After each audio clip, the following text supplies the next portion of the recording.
முதலில் இந்திய துணைக்கண்டத்தினுடைய பாரத பிரதமர் போற்றுதலுக்குரிய நரேந்திர மோடி அவர்களுக்கு கழகத்தின் சார்பாகவும் என் சார்பாகவும் எங்களுடைய வணக்கத்தையும் பாராட்டுதலையும் நன்றியும் தெரிவித்துக் கொள்கிறேன்.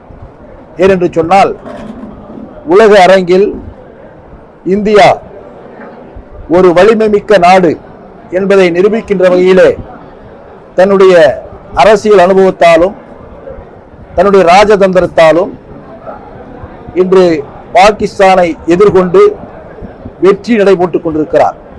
அதற்காக எங்களுடைய வணக்கத்தையும் நன்றியையும் பாரத பிரதமருக்கு தெரிவித்துக் கொள்கிறோம். அதே போல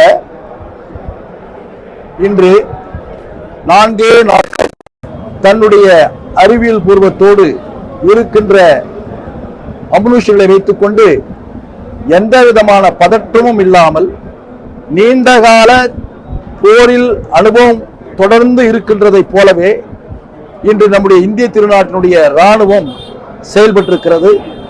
அந்த இராணுவம் நடந்து கொண்ட விதம் சங்க காலத்திலே போர் முறை எப்படி ஒரு அறப்போர் நடத்தியதோ அதை போல இன்று இந்திய துணைக்கண்டத்தினுடைய இராணுவம் நடத்தி கொண்டிருக்கிறது.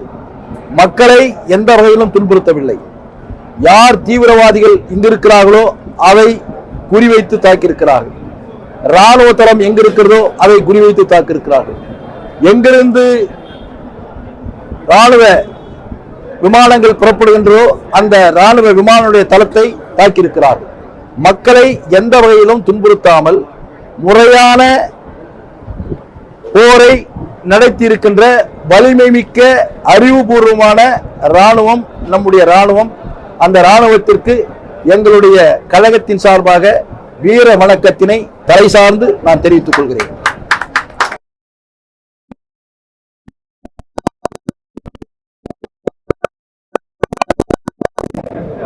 இந்த 4 ஆண்டு கால திராவிட முன்னேற்ற கழக ஆட்சியில் இந்த மாவட்டத்திற்கு என்ன செய்திருக்கிறார்கள்? எதையாவது ஒன்று குறிப்பிட்டு சொல்ல முடியுமா? நிச்சயமாக சொல்ல முடியாது. ஆனால் இதேபோல் எங்களுடைய கழகத்தினுடைய பொதுச்செயலாளர் எடப்பாடியார் அவர்கள் அவரும் 4 ஆண்டு காலம் ஆட்சி நடத்தினார். அந்த 4 ஆண்டு கால ஆட்சியில் விவசாயிகளுக்கு தேவையான விவசாயத்துக்கு தேவையான தண்ணீரை கொடுப்பதற்காக 723 கோடி ரூபாய் மதிப்பீட்டில் நம்முடைய தென்பெண்ணை ஆற்றிலிருந்து மிகப்பெரிய கால்வாய் வெட்டி நீரை கொடுப்பதற்காக டெண்டர் விடப்பட்டு வேலை ஆரம்பிக்கப்பட்டது. அதே போல அலியாரம் டேம்லிருந்து 56 கோடி ரூபாய் தூள்செட்டு ஏரிக்காக தண்ணீர் கொடுக்கப்பட்டது. இது ரெண்டும் விவசாயிகளுக்காக கொண்டு வரப்பட்ட திட்டம். கிட்டத்தட்ட 300 கோடி ரூபாய் அந்த பணி துவங்கப்பட்டு நடைபெற்றுக் கொண்டிருந்தது. இவர்கள் ஆட்சிக்கு வந்தார்கள். இவர் ஆட்சிக்கு வந்த பின்பு அந்த பணி நின்றிருக்கிறது. விவசாயிகளுடைய ஜீவாதார நீரை கொடுப்பதற்காக எங்களுடைய பொதுச் செயலாளர் அவர்கள் 300 கோடி ரூபாய் முதலீட்டில் ஒரு திட்டத்தை தீட்டி எண்ணெய்கோலில் இருந்தும் அலியாவல் டேமில் இருந்து கொண்டு வந்த அந்த திட்டத்தை இப்பொழுது செயல்படுத்த முடியாமல் நிலுவையில் இருக்கிறது. இதுதான் இந்த 4 ஆண்டு கால ஆட்சியில் இவர்கள் செய்த சாதனை. அதே போல கழகத்தினுடைய பொதுச் செயலாளர் எடப்பாடியார் அவர்கள் முதலமைச்சராக இருந்தபோது ஓசூர் மற்றும் தளிப்பகுதியினுடைய சேர்ந்த விவசாயிகள் ஒரு கோரிக்கை வைத்தார்கள். அங்கே மலர்கள் விளைகிறது, அந்த மலர்களுக்கு உலக அளவில் விலை நிர்ணயம் செய்யக்கூடிய அளவிலே இங்கே உலக ஏழை மையத்தை, சர்வதேச ஏழை மையத்தை அமர்த்த வேண்டும் என்று கேட்டார்கள். உடனடியாக அன்றைய முதலமைச்சர் எடப்பாடியார் அவர்கள் 21 கோடி ரூபாய் ஒதுக்கீடு செய்து அனைத்து பணிகளும் முடிகின்ற நேரத்தில் ஆட்சி மாற்றம் செய்வது, அந்த இது பூட்டப்பட்டதை திறக்கப்படவே இல்லை. 21 கோடி ரூபாயில் அந்த கிட்டத்தட்ட ஒரு 10,000-20,000 விவசாயிகள் பயனிடக்கூடிய ஒரு திட்டத்தை முன்னாள் முதலமைச்சர் எடப்பாடியார்கள் வழங்கினார்கள். அந்த திட்டத்தை நிறைவேற்றப்பட முடியாமல் இருக்கிறது. அதே போல தேர்தலுக்கு முன்பாக நீட் தேர்தல் ரத்து செய்யப்படும் என்று சொன்னார்கள். ஆனால் எங்களுடைய பொதுச் செயலாளர்கள் முதலமைச்சராக இருந்த பொழுது நீட் தேர்வுக்காக சட்ட போராட்டத்தை ஒரு பக்கம் நடத்தி கொண்டிருந்தாலும் அரசு பள்ளியிலே படிக்கின்ற மாணவர்கள் மருத்துவக் கல்லூரிக்கு செல்ல வேண்டும் என்பதற்காக உள்ஒதுக்கீடுக்காக 7.5 விழுக்காடுகளை கொண்டு வந்து இன்று இந்த ஆண்டில் கிட்டத்தட்ட 3000 மாணவர்கள், அரசு பள்ளியிலே படிக்கின்ற மாணவர்கள் கிட்டத்தட்ட 3000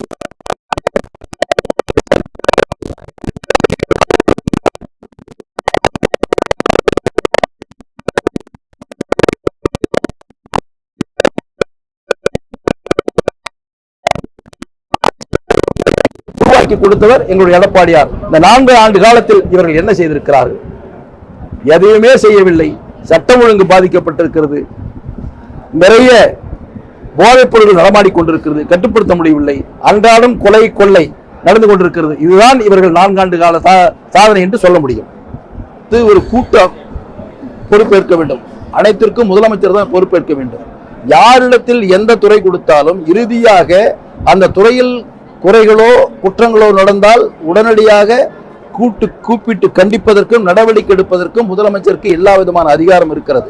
காலம் கடந்து தவறு செய்தவர்களை தண்டிக்கவும் கூடாது, அதே நேரத்தில் நாம் யோகியன் போல் காட்டிக்கொள்ள வேண்டும் என்பதற்காகத்தான் இது போன்ற இலாக்காக்களை மாட்டிக்கொண்டிருக்கிறார்கள். யாரிடத்தில் எந்த இலாக்கா சென்றாலும் செய்கின்ற தவறுகள் செய்து கொண்டேதான் இருப்பார்கள். அவர்களுடைய அரசியலுடைய பின்புலமே தவறு செய்வதுதான் அவர்கள். ஏனென்று சொன்னால் அவருடைய தந்தை மறைந்த முன்னாள் முதலமைச்சர் அவர்கள் இவர்களுக்கு நல்ல பாடத்தை கற்றுக் கொடுத்திருக்கிறார்கள். அந்த பாடம் வழியாக மகன் செய்து கொண்டிருக்கிறார். அது நீதிமன்றத்தினுடைய செயல்பாடுகள். அதிலே உள்ளே நுழைவதில் எங்களுக்கு எந்தவித உரிமையும் இல்லை என்றே கருதுகிறேன்.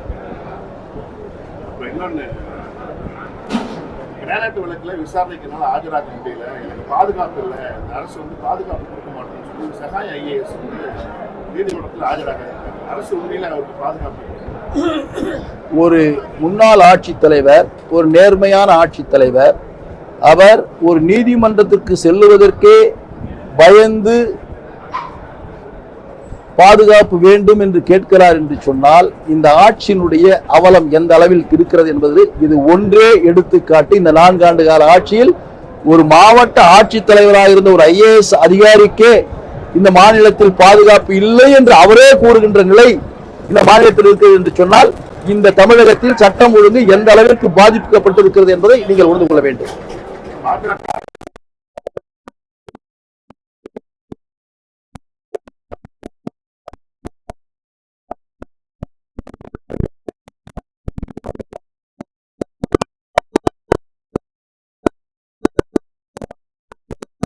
சரியான முடிவெடுத்து சரியான கூட்டணியை நாங்கள் அறிவிக்கிறோம் என்று எங்களுடைய பொதுச் செயலாளர் சொல்லியிருக்கிறார். அவர் சொன்ன கருத்தை உங்களுக்கு நான் தெரிவித்துக் கொள்கிறேன். திருமாவளவன் ஒரு கருத்து சொல்லியிருக்காரு.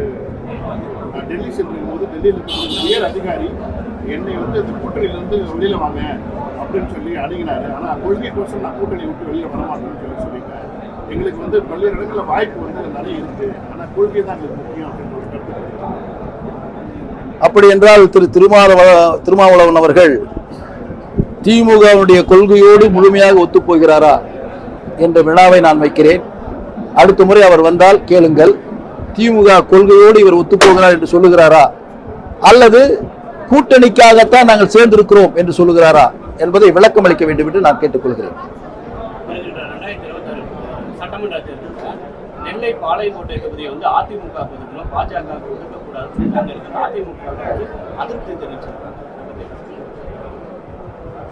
இது ஒவ்வொரு தொகுதியிலேயும் தன்னுடைய கட்சி வெற்றி பெற வேண்டும் என்று இயற்கையாக இருக்கின்ற ஒரு ஆசை. அதன் அடிப்படையில் இங்கே கூட 6 தொகுதி இருக்கிறது. 6 தொகுதியிலும் நாங்கள் இருக்க வேண்டும் என்பதுதான் எங்களுடைய ஆசை. ஆனால் கூட்டணி தர்மம் அப்படி அல்ல.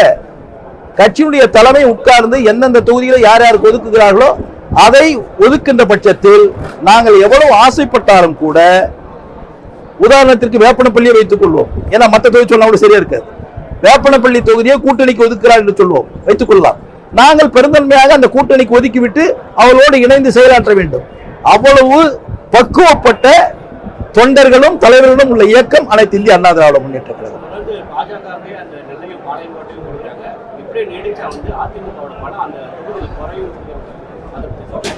நான் மிக அழகாக தெளிவாக சின்ன பிள்ளைகள் கூட புரிந்து கொள்ளுகின்ற வகையிலே நான் விளக்கமாக பதில் சொன்னேன்.